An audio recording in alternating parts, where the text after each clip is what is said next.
نحمدہ ونصلی ونسلم علی رسولہ الکریم اما بعد اعوذ باللہ من الشیطان الرجیم بسم اللہ الرحمن الرحیم وَإِن تَعُدُّوا نِعْمَةَ اللَّهِ لَا تُحْصُوهَا صدق اللہ العظیم اللہم صلی علی سیدنا ومولانا محمد معدن الجود والکرم وآلہ وصحبہ وبارک وسلم الصلاۃ والسلام علیک یا سیدی یا رسول اللہ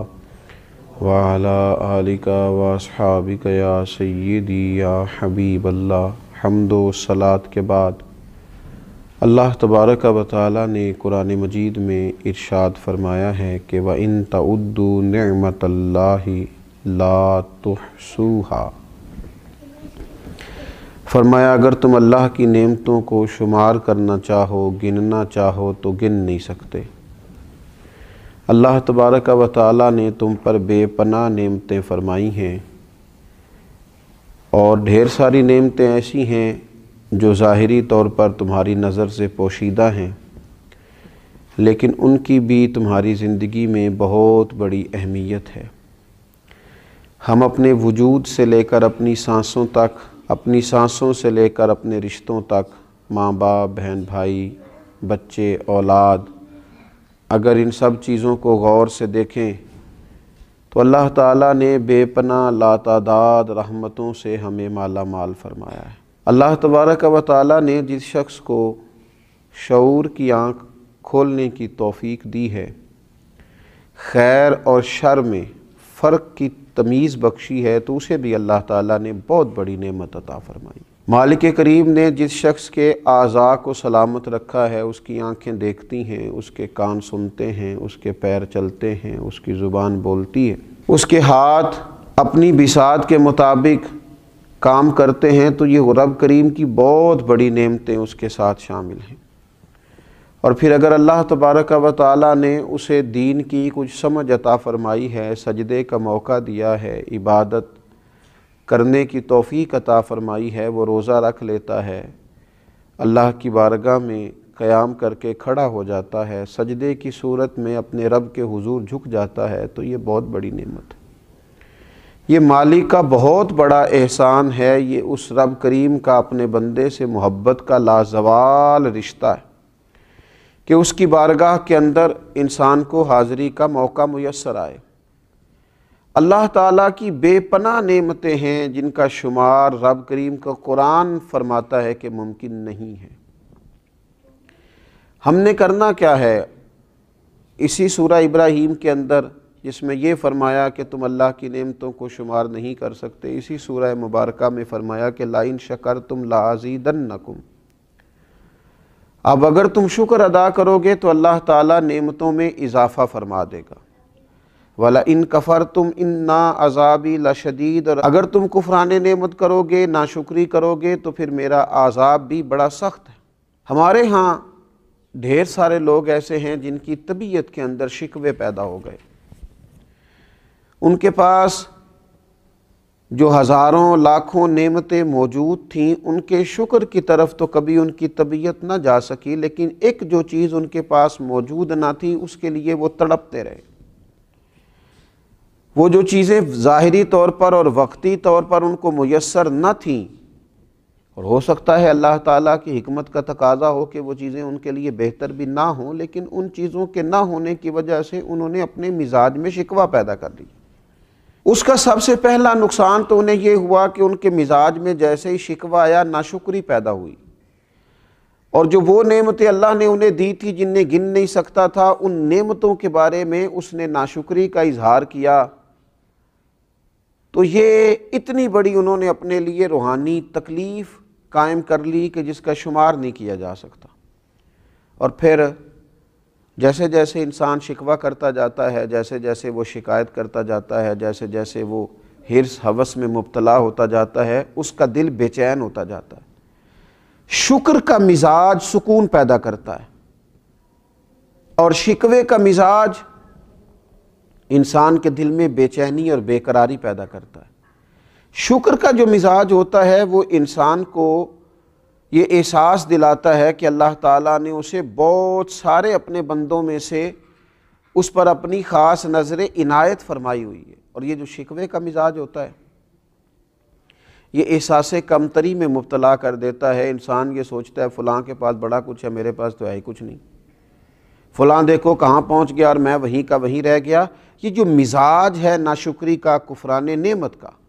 یہ انسان کے دل میں کھٹکتا ہے، بے چین کرتا ہے، لوگوں کے بیچ اپنے آپ کو چھوٹا محسوس کرتا ہے، زندگی کمزوری والی جینے لگ جاتا ہے، حقارت کے ساتھ اپنا وقت گزارتا ہے۔ میرے رسول پاک صلی اللہ تعالیٰ علیہ وآلہ وسلم ہماری اس خوبصورتی کے ساتھ تربیت فرماتے ہیں کہ جو بالکل عین ہمارے شعور کے قریب بات چلی جاتی ہے۔ حضور علیہ الصلوۃ نے ارشاد فرمایا، جب تم میں سے کوئی شخص اللہ تعالیٰ کی نعمت کی قدر کرنا چاہے، اپنے اوپر اللہ تعالیٰ کی نعمتوں کا احساس پیدا کرنا چاہے، تو وہ اپنے سے کم درجے کے شخص کو دیکھے، وہ محسوس کرے کہ میری صحت بالکل ٹھیک ہے اور دیکھو فلاں آدمی خدا کی حکمت کے ساتھ اس کے اعضاء پورے نہیں ہیں، کسی کی نظر موجود نہیں ہے، کوئی اپنے قدموں پر صحیح طرح سے چل نہیں پا رہا، کوئی بیچارہ ذہنی طور پر اعصابی طور پر کمزور ہے۔ کبھی پلٹ کر ان لوگوں کو بھی تو دیکھے جن کا قد بہت اونچا ہے، چہرہ بہت خوبصورت ہے اور ان کا وجود بڑا طاقتور ہے، لیکن ان کی پشت پر کپڑے پہ لکھا ہوا ہے کہ اس شخص کا ذہنی توازن ٹھیک نہیں ہے۔ اگر کسی شخص کو مل جائے تو فلاں ایڈریس پر، فلاں پتے پر اس کو پہنچا دیا جائے۔ تو یہ ساری چیزیں اگر زندگی میں سوچی جائیں تو نبی پاک علیہ الصلوۃ والسلام ہمیں فرماتے ہیں کہ تم اس شخص کو دیکھو جس کو بظاہر اللہ تبارک و تعالیٰ نے تم سے کم چیزیں عطا کی ہیں، اس کو جب دیکھو گے تو مقام شکر پیدا ہوگا، طبیعت کے اندر تمہارے نعمتوں کی قدر پیدا ہوگی، اپنے رب کے ساتھ تمہاری دلچسپیاں بڑھیں گی۔ اور حضور علیہ الصلوۃ والسلام ارشاد فرماتے ہیں اس شخص کو چاہیے کہ وہ اپنے سے بڑے درجے کے آدمی کو کبھی نہ دیکھے، وہ اس طرف توجہ کبھی نہ کرے کہ دیکھو یہ آدمی کہاں پہنچ گیا ہے، میں کہاں رہ گیا ہوں، اس کے پاس کتنا مال آ گیا، کتنی دولت آ گئی، اقتدار آ گیا، فلاں چیز آ گئی۔ ان چیزوں میں جتنا زیادہ الجھتا جائے گا مزاج میں ناشکری پیدا ہوگی، طبیعت میں تکلیف آئے گی، اعصاب شکن تک چیزیں پیدا ہو جائیں گی، اس کا دل بے چین رہے گا، طبیعت بے قرار رہے گی۔ تو جو اللہ نے دیا ہے اس پر جو لوگ خوش رہتے ہیں، سادہ معنی یہ ہے کہ دنیا میں خوش وہ ہے جو اپنے نصیب سے خوش ہے،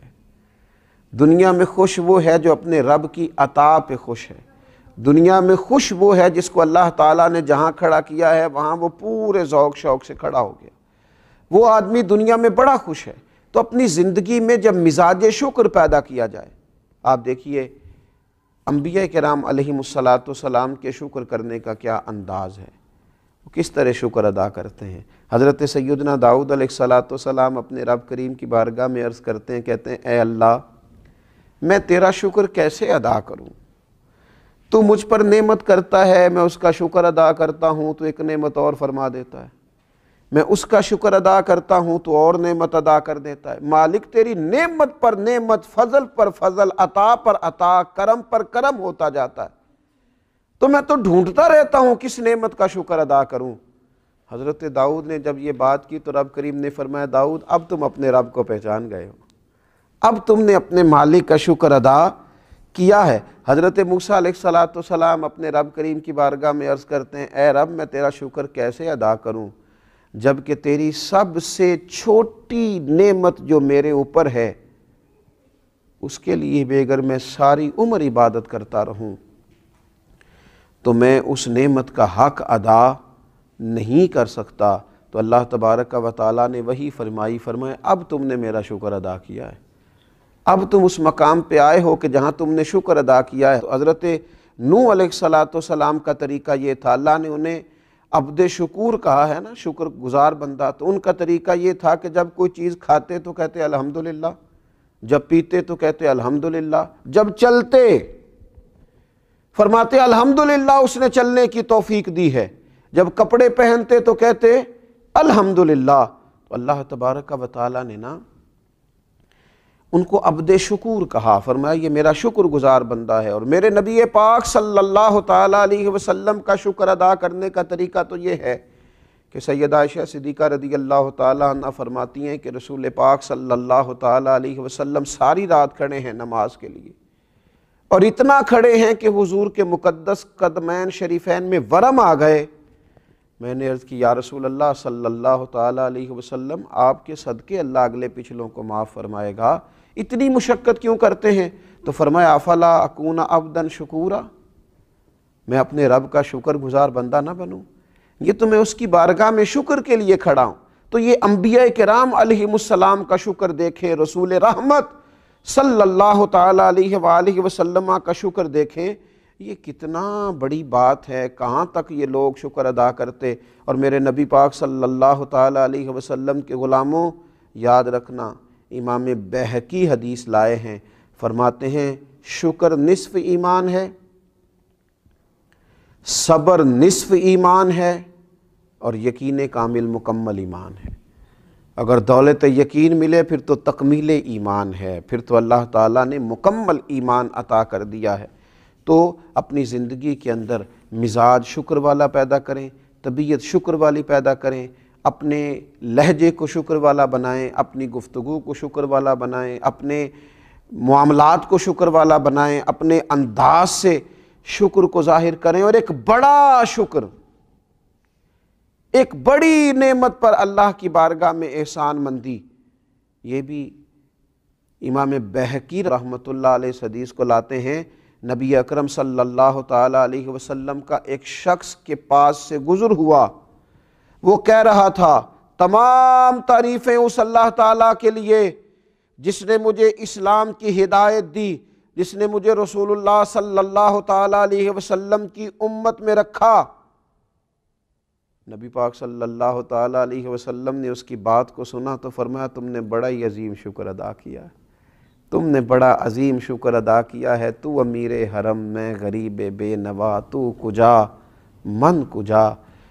ان کا دیوانہ ہوں، ان کا مجذوب ہوں، اور لوگوں کیا یہ کم ہے کہ میں ان سے منسوب ہوں۔ فرمایا یہ تم نے عظیم شکر ادا کیا ہے اس نعمت پر کہ اللہ نے اسلام کی توفیق دی اور نبی پاک علیہ الصلاۃ والسلام کا امتی بنایا۔ تو یہ ناشکری روحانی بیماری ہے، اور شکر کرنا یہ اس بیماری کا علاج ہے۔ ناشکری دل کو تکلیف دیتی ہے اور شکر بندے کے دل کو ٹھنڈا کرتا ہے۔ اللہ تعالی ہمیشہ شکر گزار بندہ بننے کی توفیق عطا فرمائے۔ وما علینا الا البلاغ۔